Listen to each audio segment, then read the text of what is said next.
BJP యొక్క philosophy రెండు మూడే ఉంటాయి. ఒకటి అభివృద్ధి చేద్దాము, ప్రజలకు మంచి చేద్దాం, వాళ్ళ బతుకులు మారుస్తాం, ఇది వాళ్ళు కట్టిన ట్యాక్స్ డబ్బులు, ఇట్లాంటిది డే టు డే మనకు బువ్వ పెట్టేది పనికొచ్చేది ఏది ఉండదు. ఎంతసేపు హిందూ ముస్లిం 10% ఉన్నవాడు అంట. భారత ఆర్మీ అన్ని రకాల ఫోర్సెస్, టెక్నాలజీ, ఇన్వెస్టిగేషన్ ఏజెన్సీస్ అన్ని ఉండగా 90% ఉన్నవాడిని 10% వాడు కొడతాడంట. మళ్ళీ దాని మీద విచారణ జరగదంట. 200 కేజీల RDX భారతదేశంలోకి ఎందుకు వచ్చింది అనేది ఇప్పటి వరకు విచారణ జరగదు. రేపు 42 మంది యొక్క సైనికుల యొక్క భార్యల యొక్క మంగళసూత్రాలు చెప్పిన దరిద్రుడు మోడీ. అర్థమైందా? ఆ ముందు రోజుగా ఆర్మీ చెక్ పోస్ట్ ఎత్తేసాడు. ఇవాళ నిన్న వైష్ణవ్ దేవిది. ఇది విచారణ జరుగుతుందా?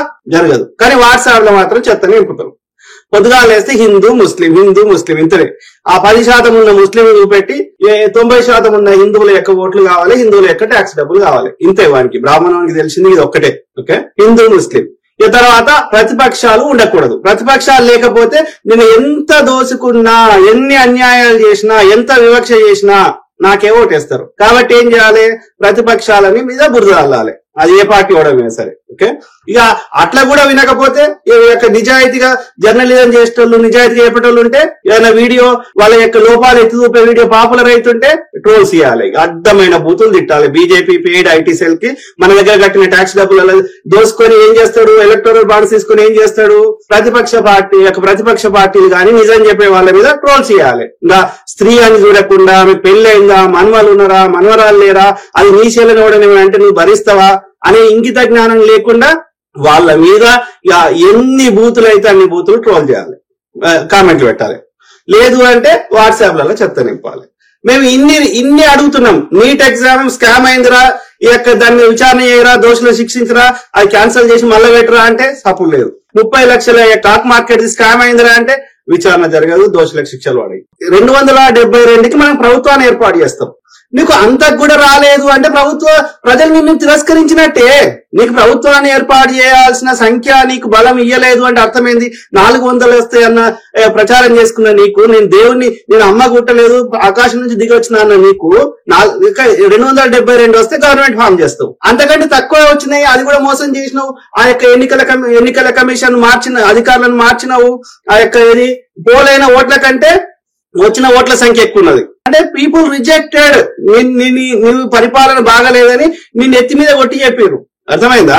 అయినా సిగ్గుశరం రాకుండా ఇంకా పాడిన పాటనే వాడతాయి, ఇంకా వేషం వేస్తా అంటే ఎట్లా కలుస్తుంది? కాంగ్రెస్ హయాంలో కాంగ్రెస్ ప్రభుత్వాన్ని కూల్చడానికి దాడులు చేశారు. దాడులు చేస్తే ప్రతి దాడిని, అప్పుడు ఇంత టెక్నాలజీ లేదు, అయినప్పటికీ ప్రతి దాడిని విచారణ చేసి దోషులకు శిక్షలు వేయడం జరిగింది. అది అఫ్జల్ గురు కావచ్చు, కసబ్ కావచ్చు, భక్తల్ కావచ్చు, ఇంకెవరైనా కావచ్చు. బీజేపీ హయాంలో ఇన్ని దాడులు జరిగినాయి. ఒక్క దాని మీదనే విచారణ జరిగిందా? మన పార్లమెంట్ లో పొగబాంబు పెట్టారు, విచారణ జరిగిందా? నిన్న వైష్ణవ్ దేవిది విచారణ జరుగుతుందా? కానీ వాట్సాప్ లో మాత్రం చెత్త నింపుడు ఉంటది. ఆలోచన జరుగుతున్నారు. ఇక ప్రాపగాండా కూడా వింటలేరు అంటే ఏం చేయాలి? అరెస్టులు చేయాలి, అక్రమ కేసులు బనాయించాలి. బీజేపీ కండవ కప్పుకుంటే కేసులకి ఎలాంటి కేసులు ఉండవు, ఆ కేసులకు విచారణ ఉండదు, ఏముండదు. బీజేపీ కండవ కప్పుకోకపోతే ప్రజలకు వాస్తవాలు చెప్తే వాళ్ళ మీద తప్పుడు కేసులు బనాయించాలి. ప్రజలు ఎన్నుకున్న ప్రభుత్వాన్ని కూల్చాలి, ప్రజలు ఎన్నుకున్న ఎమ్మెల్యేలను కొనుక్కోవాలి, కండవ కప్పించుకోవాలి. ఏదో ఒక తప్పుడు కేసు బనాయించమని బెదిరించి లోపల వారేస్తా అని ఎలాంటి ఆధారం లేకుండా, దానికి కోర్టులో తీర్పులు లేకుండా 10 సంవత్సరాలైనా జైల్లో ఉంచాలి. ఆ విధంగా చట్టాలు చేయాలి. ఆరోపణ వస్తే జైల్లో పెడతారంట. అదే విచారణ చేసి ఆ దోషి అని నిరూపించినాక శిక్ష ఉన్నదా? ప్రొఫెసర్ సాయిబాబా గారిని 10 ఏళ్ళు జైల్లో పెట్టిన ఆధారం ఉందా? నా ఆధారం లేదు, నాకు సిగ్గుశరం లేదు, ఒక అమాయకుడిని జైల్లో పెట్టినా అని నువ్వే చేసినావు. కానీ 10 ఏళ్ళు ఆయన జీవితాన్ని నాశనం చేసినావు కదా, ఆయన ఆరోగ్యాన్ని నాశనం చేసినావు కదా, ఓడిస్తాడు.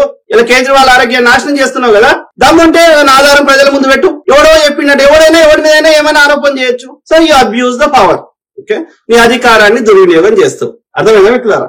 సో ఇది అంటే వాడికి తెలిసిన ఈ బీజేపీ బ్రాహ్మణులకు తెలిసింది 2-3. ఒకటి హిందూ ముస్లిం అని చెత్త నింపాలి, లేదంటే ప్రతిపక్షాల మీద దుష్ప్రచారాలు చేయాలి, లేదంటే ట్రోల్స్ చేయాలి. ఏమన్నా వాస్తవం చెప్తే వాళ్ళ మీద చెప్పుకోని విధంగా, సభ్య సమాజం మాట్లాడుకోలేని విధంగా దుష్ప్రచారాలు చేయాలి. ఇవన్నీ కాకపోతే అరెస్టులు చేయాలి. ఏందిరా ఇది? లెక్క పెట్టండి మిత్రులు. ఇప్పుడు వచ్చిన మంత్రి పదవులలో బీజేపీలో 61 మంత్రి పదవులు వచ్చినాయి. అలా బనియాలు బ్రాహ్మణులు ఎందరో లెక్క పెట్టండి. నా అంచనా ప్రకారం 70 నుంచి 70, 80, 90% కూడా వాళ్ళే ఉంటారు.